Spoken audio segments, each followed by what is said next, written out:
Welcome back to Market Moves. Today is October 9th, 2025, and we're breaking down the biggest movers in stocks at midday. From tech giants to industrial leaders, we'll cover what is driving these stocks and what it could mean for the rest of the trading session. First up, Oracle. Oracle is seeing strong gains.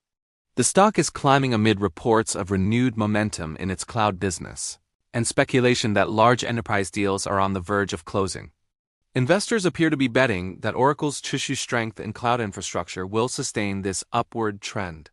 If these deals materialize, that could translate into more upside through the end of the quarter.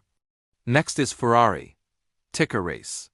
The luxury automaker is making headlines with solid demand signals, perhaps boosted by strong order book updates or regional growth in key markets. The premium nature of its brand tends to provide resilience even during uncertain macro conditions, something investors seem to be rewarding today. Delta, is another name on the move. The airline stocks often respond sensitively to traffic data, fuel costs, and macro news about travel. In today's session, Delta is gaining possibly on stronger than expected passenger numbers, encouraging guidance from the sector or easing fuel prices. We'll want to watch whether this strength holds into the afternoon.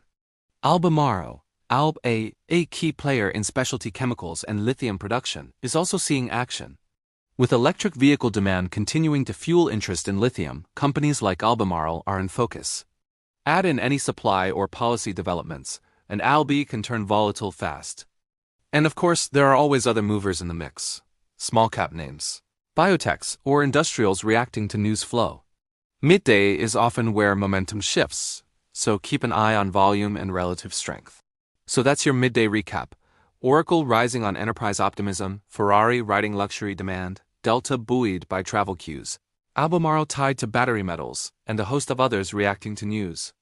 What to watch next? Whether these gains can hold through into the close, any afternoon catalysts, company earnings, macro data, or sector news relative performance versus benchmarks, S&P, Nasdaq. Thanks for tuning into Market Moves. I'm your name. Stay sharp, stay nimble, and I'll see you back here for the afternoon wrap-up.